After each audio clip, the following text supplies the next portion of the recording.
Let me show you something.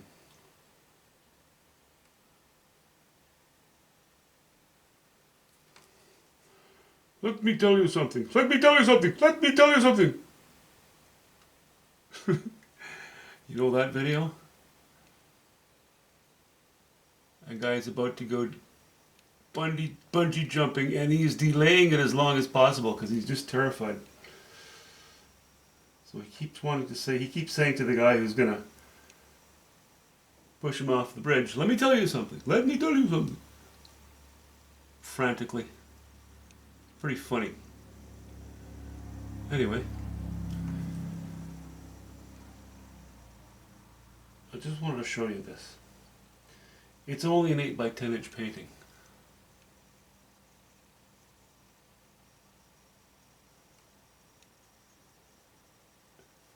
And on something this small,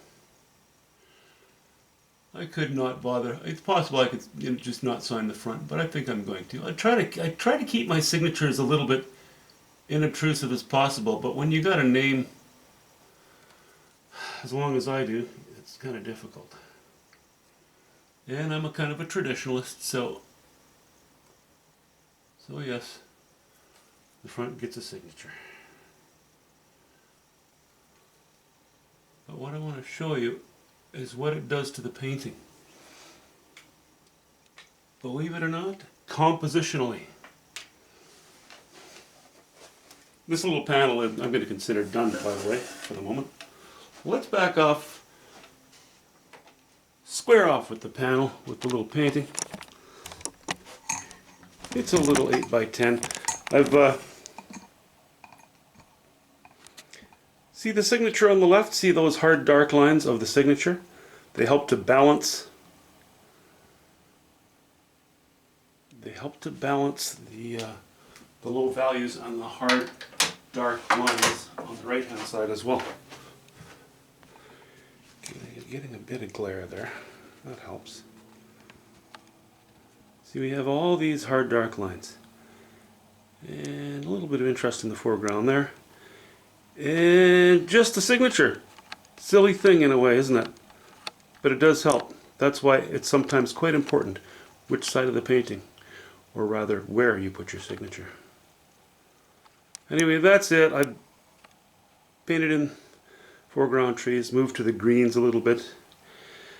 Kept them very warm. Yellow ochre, burnt sienna, ultramarine blue. The trunks have raw umber and ultramarine blue and alizarin crimson in varying degrees. The foreground is alizarin crimson, yellow ochre, ultramarine blue, yellow ochre, burnt sienna, not alizarin crimson.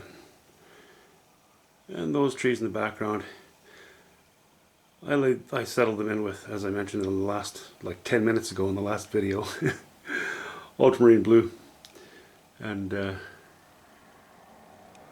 alizarin crimson, yellow ochre. And I overlaid just some of the highlighted areas, or I wanted to give them a little bit of a sculpted feel. So I just went into that. I just did wet and wet with yellow ochre and alizarin crimson and a hint of white, just to give them some texture, give them a bit of interest. Anyway, I'm not going to spend any more time on this. I've already got way too much time into this painting. But I thought it was a nice intermission from the big ones. Now it's late in the day. Now I don't want to go to town. Now I might just find another 8 by 10 panel. I don't know. We'll talk to you soon. Have a good day, guys.